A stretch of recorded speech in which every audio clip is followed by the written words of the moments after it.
Hello everyone and welcome to my channel. So today I'm going to be reviewing the Jinhao X750. As with most of my other fountain pens, this is one of the ones that I got fairly early on. It was one of my first, probably my first five. I don't remember the exact order I bought everything in. But it's this guy right here in the middle, if you weren't aware. And the reason I'm reviewing it is one, because it's one of the fountain pens that I have, and two, because it's something that I particularly enjoy. And then three, I feel like it's something that is the Jinhao brand as a whole is something that's really, I don't want to say dividing, but a lot of people in the fountain pen community have really strong thoughts about the Jinhao. And the reason I'm saying that is because I recently posted a picture of the nib on a Facebook group. Let's see if I can get it to focus for you. Kinda. There we go. I like the scroll pattern that they have on it. I know it's a pretty cheap nib as a whole. I like the design they have on it though. And when I posted it on the group, it quickly went from people saying, yeah, it's a decent nib, or no, I don't like Jinhaos, to one of the members actually insulting people's nationalities, saying that only an American could possibly like a Jinhao, and then other people insulting him, and blah, blah, blah, blah, blah. So I took down the post from that group. It's still up on my Facebook page and Instagram and Twitter if you guys are interested in seeing it. It'll also be in the blog post that I'll attach to this. So that's when I first noticed that people are pretty divided on it, and I understand some of the reasons. I mean, they're fairly cheap. Part of that is because the Chinese government can subsidize some of the materials used to make this pen, to where they're able to produce it at a much cheaper cost. It's also mass produced, so when you mass produce something, the cost per item becomes lower. And I mean, as a company, which I really don't like, they seem to steal designs from some other fountain pens. So like if someone were to take the Lamy Safari, for example, and make a cheap knockoff version of it, it's not very, it doesn't have a lot of integrity to the brand, and it just kind of, someone put a lot of time and effort into designing the pen, and if you're stealing it, it's not cool, and it's not something that you should do. I mean, but despite all of that, I mean, a lot of people think they're very good introductory fountain pens. They're fairly cheap, so there's something that you could give to a friend if they're interested in trying out fountain pens without putting a lot of money into something that they might not ever use again. It's also one that you could maybe lend out to a friend for a day, or let an office mate borrow it, something like that. And you're not worried then about them dropping it or breaking it. It's also one that you can pocket carry, and again, you're not worried about damaging a $100 pen or something like that. It's usually less than $10 for one of these pens. So with all of those put together, let's dive into what the review is like. So the reason I bought this model is a couple of years ago, I think it was about 2 years ago, I was really enjoying playing chess. And as you can see, this is a chessboard pattern, which is why I bought this particular model as compared to some of the other Jinhao X750s. I liked the checkered design. I did notice, I found a review of one of these dated back to, I think it was 2011, and the pattern it was brand new for the person. The corners looked worn on the boxes, on the pen. They looked almost rounded, and it was just like not shiny, dull, just looked really crappy. So as you can see, this one is fairly shiny, and I think it looks pretty good. I was recently taking a class for one of my licenses, and people were saying they noticed it across the room, and it kind of stood out to them, and they were like, "Oh, you must really like pens," and I do. So it was great. The writing experience with this is something that I've liked much more this time around. It's odd because I've used the same ink. I have diamine oxblood in it, which is an awesome red ink. If you like red ink, it's like a dark brown, brownish red, almost rusty colored, and I really enjoy it. But the first time I used this pen, when I first got it a couple of years ago, I don't often like medium nibs, and I was stubborn enough that I wasn't going to adapt to writing with a medium nib. I'll do a writing sample on this one now for you. So this is the Nemesine Singularity that I did in an earlier video. Let's see if I can write. So one, you get to see that it does write fairly well. It is a nice red ink. But I wasn't willing to adapt to let's get that to focus so you can see the red. I wasn't willing to adapt to the, trying to get it to where you can see it well, but it's not working out too well. I wasn't willing to adapt my writing style to the medium nib, and that really made me not enjoy the experience with this pen. So now that I'm willing to adapt it, and I'm a lot more, I guess, open-minded around trying some new pens and getting a little out of my safe zone with those, I've liked it a lot more.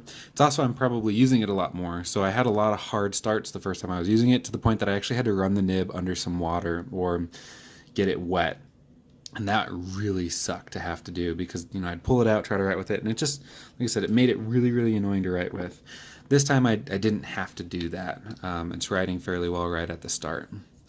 Another thing I liked about this pen right off the bat is it comes with a huge converter.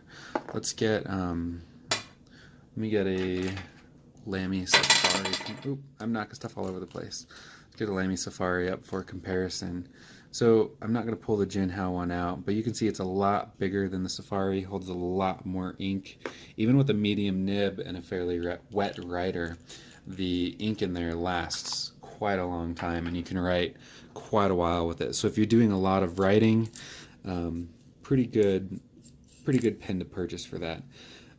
And another thing, like I said before, it came with a converter. So another thing that makes it a really good starter pen, because then you're not having to invest an extra $6-7 in an extra item. It's just, it comes with it. And so you can use bottled ink right out of the bat, right out of the box. You can use standard international cartridges. So again, as a starter pen, it's very good. So things I didn't like about it, it's a fairly wet writer. That could be due to the diamine ink, as those tend to be fairly wet inks. But it kind of limits the type of paper I can use it on. I don't know if I have any paper that I'll be showing you today that it'll feather on, but in another book that I'm writing in, it feathers so much that it's just unusable. Although the other diamine ink, when I was using the Nemesine Singularity, it did the same thing for the diamine Prussian Blue.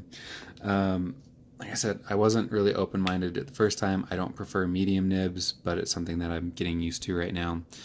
Last thing I don't like about it, while it posts well, it's a little top-heavy when I'm writing with it, just because it's a lacquered steel, which makes it pretty weighty. I'll get into how much it weighs and everything later. It also doesn't post very far down the body to where it adds almost a ½ inch to the pen's length. It just makes it top heavy while you're writing, which for some people can be pretty uncomfortable.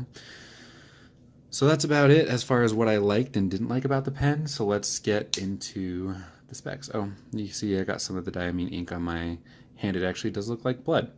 So let's get into it. So like I said, the body is metal, and it's a lacquer coated metal, so it is pretty weighty. It comes in at 1.3 ounces, which is just shy, a little less than 0.2 grams lighter than 37 grams. So it's pretty weighty, not as weighty as like the Nemesine Fission, but you know, that's different. Like I said, I do like weighty pens. So I did like that right out of the bat. So the grip material on the ones I was able to find specs for is a resin. This one looks and feels a little bit more like rubber. So I like the grip on this. It is pretty good weight. It does go down towards the point, gets a little bit thinner, and it comes in at about 0.4 inches in diameter or 10 millimeters. As you probably noticed by this point, the cap is snap cap, and it's very snug. And it comes like a pretty solid pop and a click. So I like it.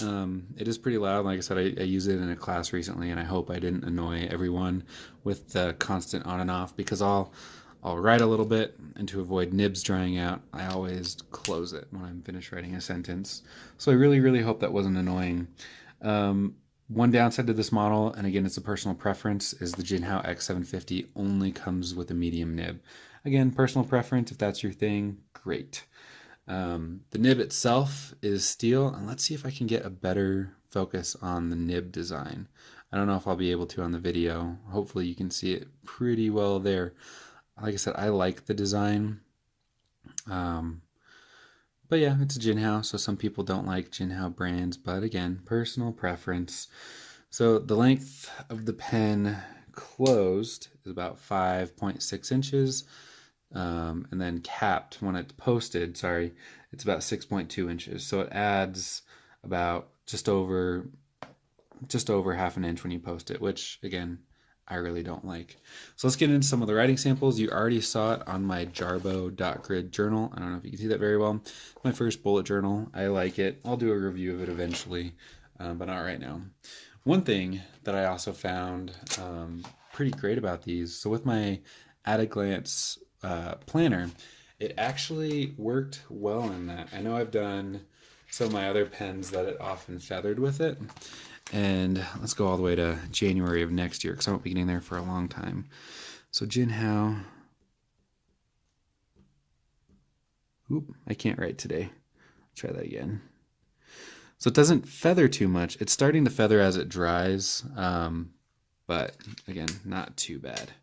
So I could actually use it in my planner. Let's see if it bled through the paper at all. You can see it faded or it went through a little bit, but not too bad. So I wouldn't use it in there. Probably would be a bad idea, but it oddly doesn't feather, which I find interesting about these papers. So again, I always like testing some cheap papers with these pens, just because, like I said, a lot of people who are buying these pens probably can't afford the nicer ones and don't want to shell out a bunch of money just on paper. So this is some loose leaf paper that you can just get at Walmart.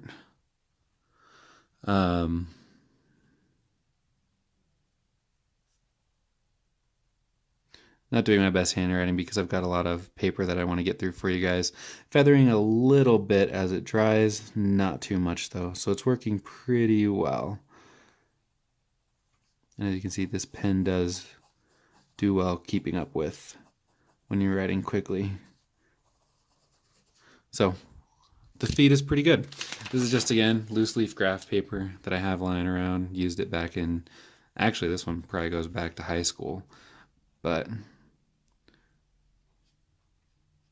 again, works well on there. Not a lot of feathering, even up here as it dries.